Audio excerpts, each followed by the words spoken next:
Discuss करेंगे maximum power transfer theorem, यानी कि कोई सर्किट है उसके अंदर पावर है वो मैक्सिमम किस तरीके से ट्रांसफर होता है।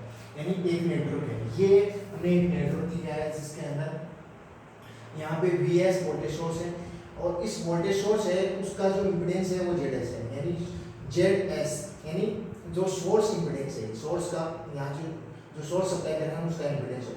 और यहाँ पे है ZL का मतलब है जो लोड है, यानी सोर्स से लोड की तरफ जो पावर है वो ट्रांसफर कर रहे हैं हम, वो मैक्सिमम कौन सी कंडीशन में होगा, ये है मैक्सिमम पावर ट्रांसफर थ्योरम। अब ये हमने कैसे लिया है, यहाँ पे Zs कुछ टू जो इम्पीडेंस Z होगा उसके अंदर कुछ रेजिस्टिव पार्ट भी होगा और कुछ रिएक्टिव या कैपेसिटिव आप कह सकते हो, यानी कुछ रिएक्टिव पार्ट भी होगा। तो जैसे कि हमने बताया कि ये Rs प्लस JXs यानी कुछ रियल पार्ट होगा कुछ इमेजिनरी पार्ट होगा, तो ये हो गया अपना Zs। यहाँ पे Z है कुछ तो क्या हो गया सेम फॉर्म में, जो लोड है वो कुछ रेजिस्टिव भी होगा कुछ इंडक्टिव भी हो सकता है कुछ कैपेसिटिव हो सकता है। तो ZL इक्वल टू RL प्लस ZX है। ओके, जैसा कि हम जानते हैं अकॉर्डिंग टू ओम्स लॉ क्या होता है, V directly proportional to I, V यानी वोल्टेज ड्रॉप है वो डायरेक्टली प्रोपोर्शनल होता है करंट के, यानी V डायरेक्टली प्रोपोर्शनल I। तो यहाँ से हम क्या कर सकते हैं, I इक्वल टू वहाँ पे हम एक कांस्टेंट रखते हैं R, यहाँ पे जो कांस्टेंट फॉर्म है वो ZS प्लस ZL। तो यहाँ पे हम क्या कर सकते हैं, I इक्वल टू क्या होगा VS अपॉन ZS, यानी इस सर्किट के अंदर अगर हमें करंट की वैल्यू I निकालनी हो तो टोटल इम्पीडेंस और वोल्टेज सोर्स यानी voltage source divide by impedance, तो ये हो गया ZS प्लस ZL। अब जैसा कि हमें पता है दोनों सोर्स इम्पीडेंस है उसके अंदर भी कुछ रेजिस्टिव पार्ट है और कुछ रिएक्टिव पार्ट है, और लोड के अंदर भी रेजिस्टिव पार्ट है, यानी जो RS यानी जो इम्पीडेंस है जो सोर्स इम्पीडेंस है उसका जो रेजिस्टिव पार्ट है और जो लोड है उसका रेजिस्टिव पार्ट है, उसको अपन एक दोनों को एक साइड में लिख लेते हैं। और जो इमेजिनरी पार्ट है यानी दोनों का जो रिएक्टिव पार्ट है, तो यहाँ पे XS और प्लस JXL, ये जो I दोनों के अंदर कॉमन है I को इसको बाहर ले लिया। जैसा कि हम जानते हैं रियल पावर होता है उसका फॉर्मूला क्या होता है, V PL equal to I square into RL, या आप कह सकते हो V स्क्वायर अपॉन R, जैसे कि आप है, लेकिन हमने पावर का फॉर्मूला यहाँ पे ये लिया है PL इक्वल टू क्या होगा I स्क्वायर इनटू RL यानी रियल पावर। अब क्या करना है, मैक्सिमाइज यानी पावर है उसको मैक्सिमाइज करना है, तो हम क्या करेंगे जो भी इसका PL है यानी PL इस वैल्यू इसके अंदर इसकी वैल्यू PL है उसमें जो I की वैल्यू है वो यहाँ से I की वैल्यू ये वैल्यू रखेंगे और उसका स्क्वायर करके आप ये कह सकते हो I स्क्वायर इनटू RL। अब इसका क्या है कि हमें डिफरेंशिएशन लेना है, यानी हमें अवकलन करना है, उसका डिनोमिनेटर है उसका अवकलन करना है। तो टू मैक्सिमाइज PL यानी जो पावर है उसको मैक्सिमाइज करने के लिए हमें क्या करना होगा, तो हमें क्या करना होगा, इसका डेरिवेटिव लेना है। एक बार क्या करना है RL जो डिनोमिनेटर है उसका ये जो नीचे का हिस्सा है ना, नीचे का हिस्सा उसमें उसको हमें क्या करना है, उसका डेरिवेटिव या अवकलन लेके उसको जीरो के इक्वल कर देंगे। ओके, कहने का मतलब है कि अगर हमें पावर है उसको मैक्सिमाइज करना है तो इसका मतलब है जैसे I की वैल्यू है, I की वैल्यू सबसे ज़्यादा तब होगी जब इसकी वैल्यू कम होगी, इसकी वैल्यू मिनिमम होगी तब इसकी वैल्यू मैक्सिमम होगी। यही यहाँ पे क्या है PL है वो directly proportional I square into RL, यानी I की वैल्यू जितनी ज़्यादा होगी तो यहाँ से I की वैल्यू ज़्यादा कैसे हो सकती है, I की वैल्यू ज़्यादा हो इस तरीके से हो सकती है कि इसकी वैल्यू कम से कम हो। तो हम क्या करेंगे इसमें जो I की वैल्यू पुट करने के बाद में जो PL है पावर है उसका रेजिस्टेंस से डिफरेंशिएट कर देंगे और उसको इक्वल टू जीरो कर देंगे, तो क्या होगा RL इक्वल टू RS आ जाएगा, यानी जो लोड रेजिस्टेंस है वो सोर्स रेजिस्टेंस के इक्वल होगा।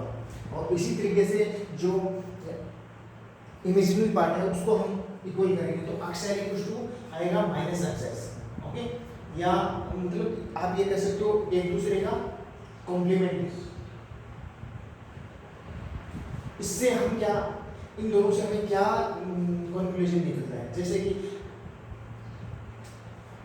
कि हमें पता है ZL इक्वल टू क्या है RL प्लस JXL। और जेड एस है उसका कॉम्प्लिकेट लेने का इस स्टार का मतलब है कि जो इसका इमेजिनरी पार्ट है उसका साइन है उसको चेंज करना है। तो जेड एल इक्वल टू क्या हो गया, जेड एस कॉम्प्लीमेंट। तो ये क्या हो गया, R L equal to R S और अक्षर इक्वल टू क्या हो गया, माइनस एक्स एस। इस तरीके से हम क्या है कि तीन फॉर्म लेंगे, तीन फॉर्म होंगी, उसकी मैक्सिमम तीन पॉसिबल फॉर्म्स हैं वो आप लोगों के साथ में डिस्कस करेंगे। फर्स्ट क्या हो सकता है, यानी जेड होगा उसके अंदर रेजिस्टिव पार्ट पे होगा और नेगेटिव पार्ट पे होगा। दूसरा है वो सोर्स है उसके अंदर रेजिस्टिव है और नेगेटिव पार्ट है। दूसरा केस है जो रेजिस्टिव लोड है। रेजिस्टिव लोड के अंदर क्या है कि जो लोड है उसके अंदर ओनली रेजिस्टिव है, यानी रेजिस्टिव लोड ही है, उसके अंदर इंडक्टिव या रिएक्टिव लोड नहीं है। सोर्स के अंदर क्या है, सोर्स के अंदर रेजिस्टेंस भी और इम्पीडेंस भी। तो इस तरीके से आरएल की वैल्यू अगर हमें यहाँ निकालनी हो तो हम क्या करेंगे, दोनों का स्क्वायर करके और एडिशन करके और उसका रूट ले लेंगे तो ये आरएल की वैल्यू आ जाएगी। रेजिस्टिव लोड और सोर्स यानी दोनों में सोर्स है उसमें रेजिस्टेंस है और जो लोड है उसमें भी रेजिस्टेंस है, यानी आरएल इक्वल टू आरएस। इस तरीके से क्या है, मैक्सिमम पावर ट्रांसफर थ्योरम है उसके क्या है कि आपको ये होता है कि इस सर्किट के अंदर कितना मैक्सिमम पावर है वो ट्रांसफर हो सकता है। तो हमें डायरेक्ट फॉर्मूला लगाना है जो पर्टिकुलर सर्किट है उसके अंदर।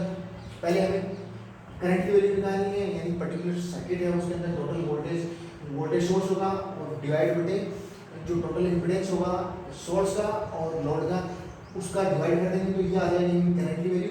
और फिर हम जैसे हम जानते हैं रियल पावर क्या होता है, I square into R L. Load को ट्रांसफर करना है ना, source to load power maximum transfer कर रहे हैं तो I square into R L. तो इस तरीके से यहाँ पे क्या है कि अगर हम आई की वैल्यू इस फॉर्मूले के अंदर पुट करते हैं तो ये आ जाएगा आपके पास में पी एल इक्वल टू ये आ गया V S upon Z S plus Z L, यानी इसका टोटल का स्क्वायर आ गया into R L into R L. अब इसका क्या करना है, हमें डिफरेंशिएट अवकलन करना है तो डी अपॉन डी यानी आर एल। एक बार रेजिस्टेंस के साथ में कर रहे हैं तो हमें जैसे पता होता है कि कांस्टेंट होता है उसका डिफरेंशिएशन होता है वो क्या होता है, जीरो होता है। तो यहाँ पे रेजिस्टेंस के साथ में करेंगे तो जो रेजिस्टेंस वाली वैल्यू है वो वैल्यू आएगी, बाकी जो रिएक्टिव है वो जीरो हो जाएगा। तो यहाँ पे इसका अवकलन करने के बाद में इसका डिफरेंशिएशन करने के बाद में हम जीरो के इक्वल करते हैं तो इससे आता है R L equal to R S. और इसी पी एल को अगर हम एक्सएल यानी जो रिएक्टिव पार्ट है उससे उसका डिफरेंशिएट निकालते हैं उसके बाद में जीरो के इक्वल करते हैं तो वहाँ से आता है XL equal to minus X. तो इससे हम क्या कर सकते हैं, इससे हमारा कंक्लूजन क्या आएगा कि जैसे कि हमें पता है जेड एल इक्वल टू क्या है, जेड एल में कुछ रेजिस्टिव पार्ट भी है कुछ रिएक्टिव पार्ट भी है और जेड एस है उसके अंदर भी कुछ रेजिस्टिव पार्ट है कुछ रिएक्टिव पार्ट भी। तो यहाँ से आप कह सकते हो Z L equal to Z S complement, या आप कह सकते हो Z S equal to Z L complement, यानी दोनों वाइस वर्सा यानी दोनों इंपीडेंस हैं वो एक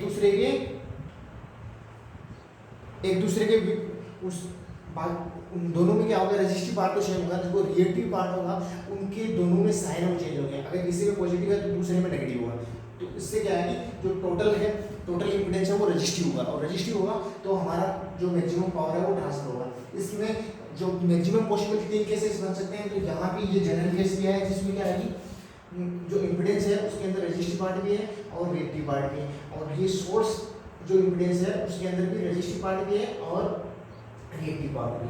ये तो जनरल फॉर्म होगी। अब रेजिस्टिव लोड होगा, रेजिस्टिव लोड में क्या होगा कि जो इम्पीडेंस है उसके अंदर ओनली रेजिस्टिव पार्ट ही रहेगा, यानी उसके अंदर जो रिएक्टिव पार्ट है वो नहीं रहेगा। इस फॉर्म में जो अपना सोर्स है उसका जो इम्पीडेंस है उसमें कुछ रेजिस्टिव पार्ट भी होगा कुछ रिएक्टिव पार्ट होगा। इस तरीके से हमें अगर यहाँ से हमें इस फॉर्म से रेजिस्टेंस निकालना होगा तो दोनों जो आर एस का स्क्वायर प्लस एक्स एस का स्क्वायर का रूट लेंगे तो हमें आर एल की वैल्यू निकल जाएगी। और जब दोनों में सोर्स और लोड है दोनों में ओनली रेजिस्टिव लोड ही है, यानी वहाँ पे रिएक्टिव लोड बिल्कुल भी नहीं है, तब क्या होगा R L equal to R S हो जाएगा। यानी जहाँ पे आर एल है वहाँ पे हम आर एस लिख सकते हैं। इस तरीके से हम किसी भी प्रॉब्लम है उसकी मैक्सिमम पावर ट्रांसफर थ्योरम है उससे निकाल सकते हैं। हमें केवल और केवल एक तो बेसिक फॉर्मूला ये याद रखना है, ये इक्वल टू क्या होता है I square into R L.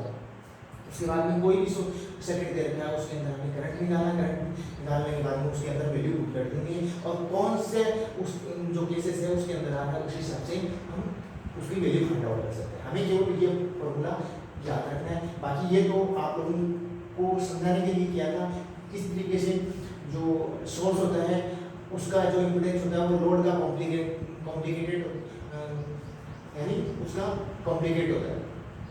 ये स्टार का मतलब होता है कि इसके अंदर जो लोड है, लोड के अंदर अगर रिएक्टिव पार्ट है वो पॉजिटिव है तो सोर्स के अंदर वो नेगेटिव होगा। इस तरीके से मैक्सिमम पावर ट्रांसफार्मर है उसको हम काफ़ी